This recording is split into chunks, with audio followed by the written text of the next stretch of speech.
ಇನ್ನು ಮಾಲೂರಿನಲ್ಲಿ ಹಾಸ್ಟೆಲ್ನಲ್ಲಿ ಮಕ್ಕಳ ಮೇಲೆ ದೌರ್ಜನ್ಯವನ್ನ ನಡೆಸಿರತಕ್ಕಂಥ ಪ್ರಕರಣಗಳು ದಾಖಲಾಗಿದ್ದಾವೆ. ಶೌಚಗುಂಡಿ ಕ್ಲೀನಿಂಗ್ಗೆ ಮಕ್ಕಳನ್ನ ಇಳಿಸಿದ ಪ್ರಕರಣ ಇದು. ವಸ್ತುಸ್ಥಿತಿ ಅಧ್ಯಯನಕ್ಕೆ ಸಮಿತಿಯನ್ನ ರಚಿಸಿದೆ ಬಿಜೆಪಿ. ರಾಜ್ಯ ಮಟ್ಟದ ಸಮಿತಿ ರಚನೆ ಮಾಡಿದ್ದಾರೆ BY ವಿಜಯೇಂದ್ರ, MLC ರವಿಕುಮಾರ್, ಛಲವಾದಿ ನಾರಾಯಣಸ್ವಾಮಿ, ಭಾರತಿ ಶೆಟ್ಟಿ, ಪ್ರಮೀಳಾ ನಾಯ್ಡು ಒಳಗೊಂಡಿರತಕ್ಕಂಥ ಸಮಿತಿ ಇದು. ಈಗ ಅಲ್ಲಿಗೆ ಭೇಟಿಯನ್ನ ಕೊಟ್ಟು ಪರಿಶೀಲನೆಯನ್ನ ನಡೆಸ್ತಾ ಇದ್ದಾರೆ. BY ವಿಜಯೇಂದ್ರ ರಚನೆ ಮಾಡಿರ್ತಕ್ಕಂಥ ಸಮಿತಿ ಇದು. ಮೊನ್ನೆ ತಾನೇ ಶಿವಮೊಗ್ಗಕ್ಕೆ ಬೆಂಗಳೂರಿನ ರಾಷ್ಟ್ರೀಯ ಬಿಜೆಪಿಯಿಂದ ಕೂಡ ಸತ್ಯಶೋಧನಾ ಸಮಿತಿ ಬಂದಿತ್ತು.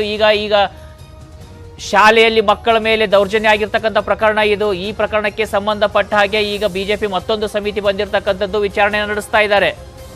ಶಿಕ್ಷಕರ ರಾಕ್ಷಸರ ಅಂತಕ್ಕಂಥ ಪ್ರಶ್ನೆ ಇರ್ತಕ್ಕಂಥದ್ದು ಹಿನ್ನೆಲೆಯಲ್ಲಿ ಈ ಒಂದು ಸಮಿತಿಯನ್ನ ಬಿಜೆಪಿ ರಚನೆ ಮಾಡಿರ್ತಕ್ಕಂಥದ್ದು. ಅದರಲ್ಲೂ BY ವಿಜಯೇಂದ್ರ ಮಾಡಿರ್ತಕ್ಕಂಥ ಸಮಿತಿ ಅದು. ಇನ್ನು ಮಾಲೂರಿನ ಮೊರಾರ್ಜಿ ಶಾಲೆಗೆ ಬಿಜೆಪಿ ತಂಡ ಭೇಟಿಯನ್ನ ಕೊಟ್ಟಿದೆ. ಕೇಂದ್ರ ಸಚಿವ A ನಾರಾಯಣಸ್ವಾಮಿ, ಸಂಸದ ಮುನಿಸ್ವಾಮಿ ಭೇಟಿಯನ್ನ ಕೊಟ್ಟು ಪರಿಶೀಲನೆ ನಡೆಸ್ತಾ ಇದ್ದಾರೆ.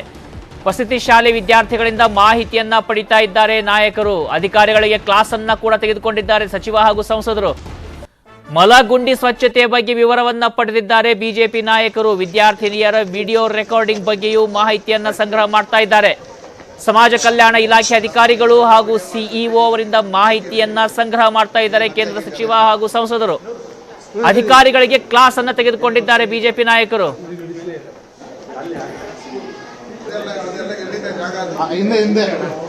ನಾವು ದೃಶ್ಯದಲ್ಲಿ ಗಮನಿಸಬಹುದಾಗಿದೆ. ಒಂದು ಕಡೆ ದೃಶ್ಯದಲ್ಲಿ ಅವರನ್ನ ಯಾವ ರೀತಿಯಾಗಿ ಮಕ್ಕಳನ್ನ ಹಿಂಸಿಸ್ತಾ ಇದ್ರು ಅಂತ, ಮತ್ತೊಂದು ಕಡೆ ಬಿಜೆಪಿ ನಿಯೋಗ ಭೇಟಿಯನ್ನ ಕೊಟ್ಟಿರುವಂತದ್ದು. ಕೇಂದ್ರ ಸಚಿವ ಇದ್ದಾರೆ, ಸಂಸದರಿದ್ದಾರೆ.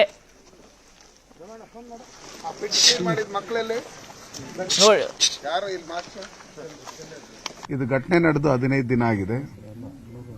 15 ದಿನ ಆಗಿದ್ರೆ ಕೂಡ ಯಾವುದೇ ಕಾರಣಕ್ಕೂ ಇದ್ರ ಮೇಲೆ ಯಾವುದು ಆಕ್ಷನ್ ತಗೊಂಡಿಲ್ಲ.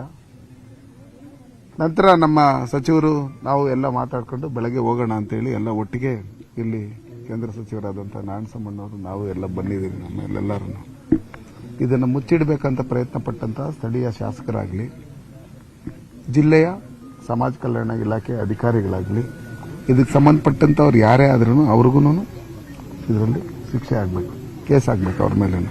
ಅವರಿಗೆ ಭಯದ ವಾತಾವರಣದಲ್ಲಿ ಬದುಕಂತ ಪರಿಸ್ಥಿತಿಗೆ ತಂದಿರತಕ್ಕಂಥ ಯಾವುದೇ ಅಧಿಕಾರಿಗಳು ಅಧಿಕಾರದಲ್ಲಿರೋದಕ್ಕೆ ನಾಲಾಯಕು ಅಂತ ಜನಪ್ರತಿನಿಧಿಗಳು ಇದನ್ನ ಮುಚ್ಚಾಕ್ಬೇಕಂತ ಪ್ರಯತ್ನ ಪಟ್ಟಂತ ಜನಪ್ರತಿನಿಧಿಗಳು ಒಂದು ದಿನನೂ ಅವರು ಇರೋಕ್ಕೆ ಅಧಿಕಾರದಲ್ಲಿರೋಕ್ಕೆ ಸಾಧ್ಯ ಇಲ್ಲ.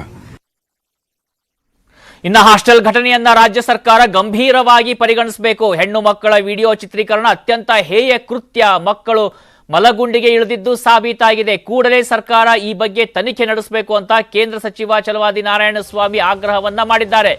ನ್ಯೂಸ್ 18 ಜೊತೆ ಎಕ್ಸ್ಕ್ಲೂಸಿವ್ ಆಗಿ ಮಾತನಾಡಿದ್ದಾರೆ ನಾರಾಯಣಸ್ವಾಮಿ. ನಾರಾಯಣಸ್ವಾಮಿ ಮಾತನಾಡಿರುವಂತದ್ದು. ಕೇಂದ್ರ ಸಚಿವ ನಾರಾಯಣಸ್ವಾಮಿ ಅವರು ಇವತ್ತು ಕೋಲಾರದ ಮೊರಾರ್ಜಿ ದೇಸಾಯಿ ಹಾಸ್ಟೆಲ್ಗೆ ಭೇಟಿ ಕೊಟ್ಟಿದ್ದಾರೆ. ಈಗ ನಮ್ಮ ಜೊತೆಗೆ ಅವ್ರು ಮಾಡಿಸೋಣ ಸರ್. ಈಗ ಹಾಸ್ಟೆಲ್ಗೆ ಭೇಟಿ ಕೊಟ್ಟು ಪರಿಶೀಲನೆ ಮಾಡಿದ್ದಾರೆ. ಏನೆಲ್ಲ ತಾವು ಅವ್ಯವಸ್ಥೆ ಗಮನಿಸಿದ್ರಿ ಸರ್? ಮಕ್ಕಳು ಬಹಳಷ್ಟು ಮುಕ್ತವಾಗಿ ಮಾತಾಡ್ತಾ ಇದ್ದಾರೆ. ಈ ಮಕ್ಕಳನ್ನ ಮಾತಾಡಬಾರ್ದು ಭಯದ ವಾತಾವರಣ ನಿರ್ಮಾಣ ಆಗಿದೆ ಅನಿಸ್ತದೆ ನನಗೆ. ಕೆಲವು ಮಾತಾಡುವಾಗ ಮಾತಾಡಬೇಡ ಹೇಳ್ಬೇಡ ಅಂತ ಹೇಳ್ತಾ ಇದ್ದಾರೆ. ನೇರವಾಗಿ ಮಕ್ಕಳು ಒಂದಲ್ಲ ಎರಡಲ್ಲ 3 ಶೌಚ ಗುಂಡಿಗಳಲ್ಲಿ ಇಳಿಸಿ ಗುಂಪುಗಳು ಮಾಡಿ ಸ್ವಚ್ಛ ಮಾಡಿಸಿರೋದು ಸ್ಪಷ್ಟ. ಅದಕ್ಕೆ ಪ್ರಾಂಶುಪಾಲರು ಮತ್ತೆ ಇನ್ನ ಕೆಲವು ಟೀಚರ್ಸ್ ಲೆಕ್ಚರರ್ಸ್ ಇಲ್ಲಿ ಸಾಕ್ಷಿಯಾಗಿದ್ದಾರೆ. ಇಲ್ಲಿ ಬಹಳ ಗೊಂದಲದ ವಾತಾವರಣ ನೋಡ್ತಾ ಇದ್ದೀನಿ ಸರ್. ಈಗ ಘಟನೆ ಸಂಬಂಧಪಟ್ಟ ಕೆಲವರು ಈ ಒಂದು ಘಟನೆ ಮಾಧ್ಯಮದಲ್ಲಿ ಬಂದಾಗ ಅಂತ ಇಡೀ ರಾಜ್ಯದಲ್ಲಿ ಚರ್ಚೆ ಆಗ್ತಾ ಇದೆ. ಈ ಒಂದು ಘಟನೆ ನಡೆದು 1ನೇ ತಾರೀಕು 15 ದಿನ ಆಗಿದೆ. ಇಲ್ಲಿನ ಅಧಿಕಾರಿ ಇನ್ಕ್ಲೂಡ್ JDN ಒಳಗೊಂಡಂತೆ ಘಟನೆ ಬಗ್ಗೆ 15 ದಿನ ಅದು ನನಗೆ ಗೊತ್ತಿಲ್ಲ ಅಂತ ಹೇಳೋದು ಸಮಾಜವನ್ನ ಸರ್ಕಾರವನ್ನ ದಿಕ್ ತಲಿಸೋ ಕೆಲಸವನ್ನ ಮಾಡ್ತಾ ಇದ್ದಾರೆ. ಕಾರಣ ಇವತ್ತಿನ ತಾಂತ್ರಿಕತೆ ಟೆಕ್ನಾಲಜಿ.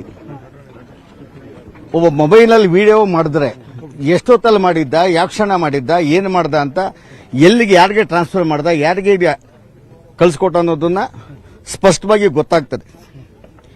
ಇದುವರೆಗೂ ಆ ದಿಕ್ಕಿನಲ್ಲಿ ಪೊಲೀಸ್ ಅಧಿಕಾರಿಗಳು ತನಿಖೆ ಮಾಡ್ತಿರೋದೇ ದೊಡ್ಡ ಅಪರಾಧ. 100% ವೈಫಲ್ಯ ಇದೆ. ಪೊಲೀಸ್ ಅಧಿಕಾರಿಗಳು ಎಫ್ಐಆರ್ ಆದ ತಕ್ಷಣ ಬಂದ ತಕ್ಷಣ ಯಾರು ವಿಡಿಯೋ ಮಾಡಿದ್ರು, ಯಾವತ್ತಾಯ್ತು ಘಟನೆ, ಯಾವ ಕ್ಷಣ ಆಯ್ತು, ಯಾರು ಮಾಡಿದ್ದಾರೆ ಅದನ್ನ ಪ್ರಾಥಮಿಕ ವರದಿಯನ್ನ ಸರ್ಕಾರಕ್ಕೆ ಕೊಡಬೇಕಾಗಿತ್ತು. ಸಮಾಜ ಕಲ್ಯಾಣ ಮಂತ್ರಿಗೂ ಕೊಡಬೇಕಾಗಿತ್ತು, ಐಜಿಗೂ ಕೊಡಬೇಕಿತ್ತು, ಸೋಷಿಯಲ್ ಡಿಪಾರ್ಟ್ಮೆಂಟ್ಗೂ ಸೆಕ್ರೆಟರಿಗೂ ಕೊಡಬೇಕಾಗಿತ್ತು. ಅದು ಕೊಡದೇ ಇರೋದು ದೊಡ್ಡ ಪೊಲೀಸಿನ ವೈಫಲ್ಯ ಕಾಣಿಸ್ತದೆ. ಅಂದ್ರೆ ಈ ಘಟನೆಯನ್ನ ಗಂಭೀರವಾಗಿ ಯಾರು ತೆಗೆದುಕೊಂಡಿಲ್ಲ. ಶಾಲಾ ಮಕ್ಕಳನ್ನು ಶೌಚಾಲಯ ಸ್ವಚ್ಛ ಮಾಡೋದಕ್ಕೆ ಸರ್ಕಾರಿ ಶಾಲೆಗಳಲ್ಲಿ ಬಿಡ್ತಾರೆ, ಅದು ಪ್ರೋತ್ಸಾಹ ಕೊಡ್ತಾರೆ. ಅಂದ್ರೆ ಈ ಸಮಾಜವನ್ನ, ಶೋಷಿತ ವರ್ಗವನ್ನ ಯಾವ ದಿಕ್ಕಿನಲ್ಲಿ ನೋಡ್ತಾ ಇದ್ದಾರೆ, ಯಾವ ಕಾಲದಲ್ಲಿ ಇದ್ದೀವಿ ಅಂತ.